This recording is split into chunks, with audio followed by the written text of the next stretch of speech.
Alrighty, so Lightning2288 is doing a subscription contest video, and why this guy doesn't have more subs, I don't know. But he, the questions he asked I thought were pretty straightforward, but then the longer I started thinking about it, I was like, man, but okay, first it was like you can only save 5 books, you know, like your house is on fire, or you know, whatever's happening, whatever cataclysm is coming, and you can only save 5 books. What 5 books would they be? That was easy for me. But then he wanted to see 5 covers by your 5 favorite artists.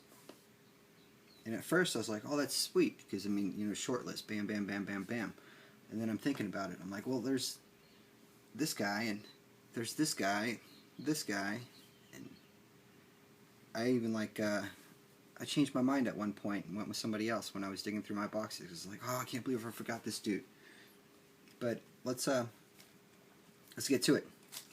So, 5 books I would save from my collection. I'd save Amazing Spider-Man 15. I'm a big Kraven the Hunter fan. That's his first appearance. I would save my copy of Incredible Hulk 181. I would save my copy of X-Men #2. This was my first comic book ever. This is Hulk 232. This has got extreme sentimental value to me. I would save this. And last but not least, I would save my copy of Sandman #1. So yeah, that's pretty straightforward. So let's get to this. I have them all spread out right here. So he asked for your favorite 5, and I was like, okay, cool. Like, hands down, my favorite, one of my favorites, is Barry Windsor Smith. This is Marvel Comics Presents #77. You see it? It's gorgeous. This is Marvel Comics Presents #84. And his work on Marvel Comics Presents was probably the highlight of the series. There's a bunch of like Sam Keith stuff too. If any of you guys are Sam Keith fans, you should definitely check it out. But that Weapon X stuff on Marvel Comics Presents was amazing.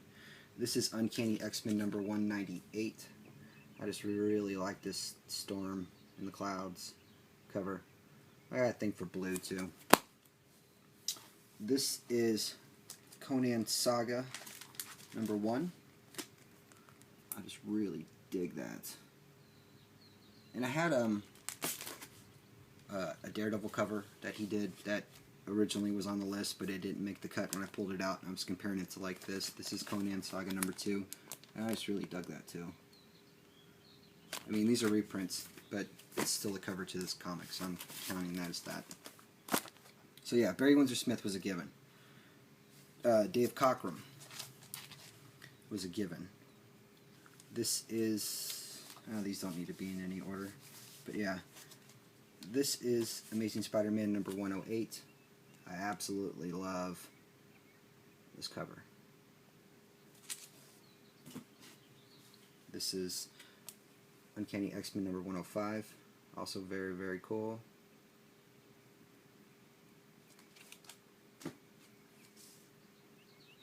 This is Uncanny X-Men #117. And it was between this one or the one with Prometheus. Proteus? Can't remember his name. But that cover's got a lot of pink on it. But I went with this one. And then we have X-Men 101. Also very, very cool. And X-Men 96. The whole, like, everybody on board kind of thing. I just dig it. So yeah, Barry Windsor Smith, Dave Cockrum, they were easy. This guy was easy too. Oh crap, I'm missing one of these. I only got 4 of these, but I mean, you'll have to bear with me. I don't want to go dig out some more. John Romita. This is Amazing Spider-Man 112. It's a little beat up, kind of faded, but I don't remember paying a lot of money for this book. Very cool. This is Amazing Spider-Man 66. This book is also very beat up, but I've had this thing forever, so I'm not really too fussed. I like Mysterio. This is one of my favorite covers ever. This is Amazing Spider-Man 67. And I would try real hard to save this one too. And Amazing Spider-Man 62. Very cool. So these last two guys, these were, I couldn't decide, but I went with these guys. I went with George Perez. So I got Crisis number 12, this awesome Hero Carnage cover. Crisis number 8. I just really like it. I think that's more of like a composition kind of thing. It's like, oh man, that dude's hosed. I got the new Teen Titans number 34. Very cool cover.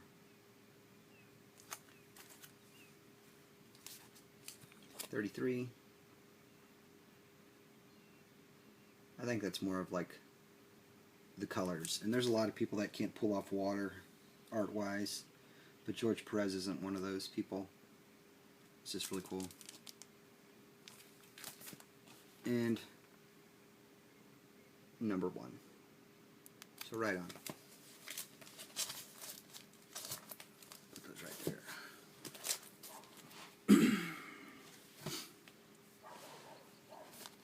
Last but not least, we have John Byrne. His style's kind of changed a little bit over the years, but we have Uncanny 136. And this is one of my top 10 favorite covers of all times anyway. This is 137. Very, very cool. And the book's awesome too, so that helps. This is 133. I don't know why that price tag's still in the book. Bag, whatever. I have like 4 copies of this book. 129.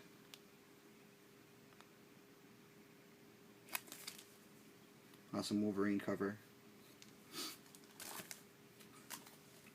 And one of my favorite X-Men covers ever. 115. Okay, so I gotta mention a couple people that didn't make the cut.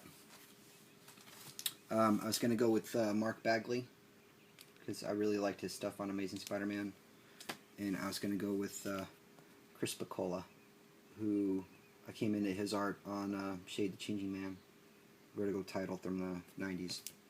But yeah, these covers are awesome. I'm supposed to shout out a couple YouTubers that I think need some more play. That's another hard question, but I'm gonna go with notawog. I just like watching his videos, and he's a cool dude.